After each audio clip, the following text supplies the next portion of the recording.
নমস্কার বন্ধুরা, আপনারা দেখছেন ডিপ স্টেট বাংলা।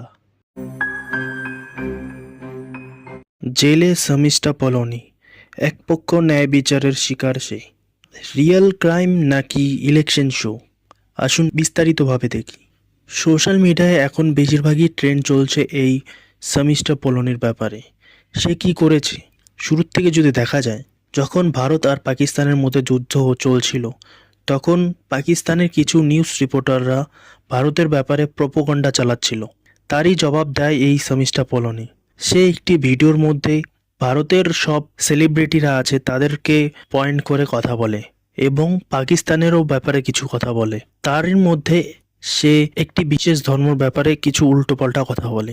উল্টোপাল্টা কথা বলতে গেলে সে সেই ভিডিওর মধ্যে বলেছিল ডিলিউশন হয়েছে। ডিলিউশন কথার অর্থ হচ্ছে ভ্রম।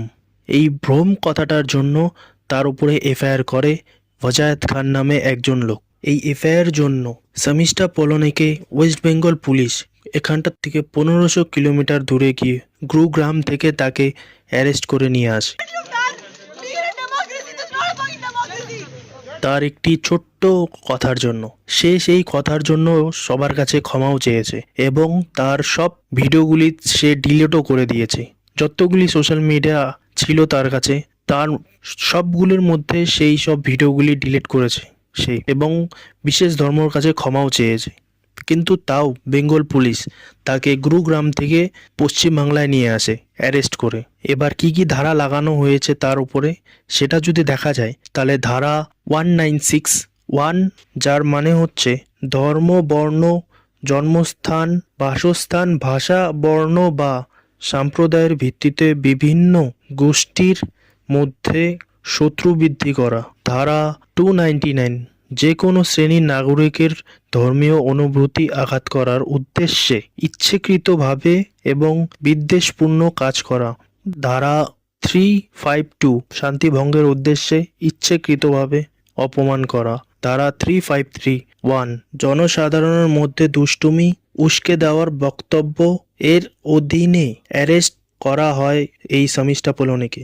31শে মে কলকাতার পুলিশ তাকে আদালতে হাজির করে এবং শর্মিষ্ঠা পলোনির আইনি দল তার ক্ষমা চাওয়া ভিডিওটি উল্লেখ করে গ্রেপ্তারের বিরুদ্ধে চ্যালেঞ্জ করে। কে এই ওয়াজাহাত খান? রশনি ফাউন্ডেশনের একজন কর্মকর্তা, যে কিনা শর্মিষ্ঠার উপরে এফআইআর করেছিল। এরই জন্যই শর্মিষ্ঠাকে গুরুগ্রাম থেকে অ্যারেস্ট করে নিয়ে এসেছিল কলকাতার পুলিশ। এই ওয়াজাহাত খান যখন এর পুরনো টুইটগুলি মানুষ আস্তে আস্তে খোঁজা শুরু করলো, তখন সবাই দেখে আমাদের হিন্দু ভগবানদের বিরুদ্ধে নোংরা নোংরা কথা সে বলেছে। আমাদের কামাখ্যা মন্দিরের ব্যাপারেও সে অনেক খারাপ একটি পোস্ট করেছে, বরঞ্চ আমাদের মন্দিরের ব্যাপারে খারাপ খারাপ খারাপ কথা বলল, কিন্তু কেউ কোনো কিছু বলেনি। কিন্তু শর্মিষ্ঠা যখন শুধুমাত্র ভ্রম বলেছিল, মানে ডিলিউশন বলেছিল, এটা বলতেই তাকে মারার কথা উঠছে। কেউ কেউ এমন এমন পোস্ট করছে যে তার ক্যারেক্টারের উপরেও পোস্ট করছে। যখন নিজের ঘর কাচের হয় না, তখন অন্যের বাড়িতে ঢেল মারতে নেই। টিএমসির নেতারও সেম একই কাজ। সায়নী ঘোষ আমাদের শিবলিঙ্গকে নিয়ে একটি খারাপ পোস্ট করেছিল, তার বিরুদ্ধেও কেউ কিছু বলেছে? কেউ কিচ্ছু বলেনি। এখন যদি সায়নী ঘোষকে আমরা বলি যে এটা আপনি কেন করেছেন, তখন সায়নী ঘোষ এটা বলে বেঁচে যাবে যে আমার আইডিটা আমার কাছে নেই, সেটা হ্যাক হয়ে গেছিল।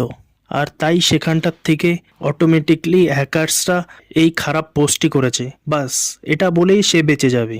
যাই হোক, এই ওয়াজাহাত খানের উপরে এফআইআর হয়ে গেছে। दोस्तों, आज हम लोग यहाँ पर एक एफआईआर करने के लिए आए हैं। ये एफआईआर किसके खिलाफ है? वजाहत खान के खिलाफ, जो जनरल सेक्रेटरी है रसीदी फाउंडेशन का। हम लोग आज उनके खिलाफ में क्यों एफआईआर कर रहे हैं? क्योंकि इसी व्यक्ति ने एफआईआर किया था शर्मिष्ठा के खिलाफ, और यही व्यक्ति इसके सोशल हैंडल पे, जब हम लोग एक्स हैंडल पे जब हम लोगों ने देखा, वहाँ पे हमारी माँ कामाख्या को लेकर गंदी गंदी भाषा में वहाँ पर पोस्ट किया गया, हमारे देवी देवताओं के बारे में, भगवान श्री कृष्ण के बारे में। अगर आप दूसरे के धर्म को जब गाली दे रहे हैं, तो आप अपने धर्म के बारे में गाली देने के लिए आप उसके ऊपर मामला कर रहे हैं, तो आपको किसने अधिकार दिया कि आप दूसरे के धर्म को गाली दें? আসামে সিএম হেমন্ত বিশ্ব শর্মা কি বলেছে সেটা একবার শুনুন। A case has been registered against him, so our police will go to West Bengal and we will request government of West Bengal to hand over him to Assam. But kiman cooperation government of West Bengalor pra pao hetu samoye kobo paribo, ajitu etiai kobo nwari. একদম ঠিক বলেছে। এবার দেখা যাক কলকাতার police কি করে। শোনা যাচ্ছে ওয়াজাদ খান নাকি পালিয়ে গেছে। পশ্চিমবঙ্গের পুলিশ যখন মালদা মুর্শিদাবাদ হয় তখন কিচ্ছু করে না, কিন্তু কোনো হিন্দুর অল্প কিছু করলেই তাকে তারা জেলে ভরে দেয়। আমার মনে হয় আমার পিসি মানে টিএমসির সিএম সে 30% সংখ্যালঘু মানুষের খুশি করতে গিয়ে এই সামিসটাকে অ্যারেস্ট করলো। এখন আসলটা কি সেটা আপনারা ভোটের সময় বুঝতে পারবেন। আমাদের মুখ্যমন্ত্রীও এ বিষয়ে কম নয়। তিনি ওপেন একটি ভাষণ দিতে গিয়ে সেখানে বলেছিল, नाम जानबूझ के एक गंदा धर्म जो इसने बनाया, जो एक जुमला पार्टी ने बनाया, वो धर्म को हम नहीं मानता है। চূড়া মাটি নে বানায়া হিন্দিতে বলার চেষ্টা করেছে। যাই হোক, কাকদেরকে বলছে এটা বোঝার জন্য বেশি মাথা ঘামাতে লাগবে না, স্পষ্ট ভয়ে বোঝা যাচ্ছে। আমি কিন্তু ইফতারে যাচ্ছি, আপনারাও আসবেন। আমি তো মুসলিমদের তোষণ করি, 100 বার যাব। যে গরু ইফতারে তার লাঠি খাওয়া উচিত।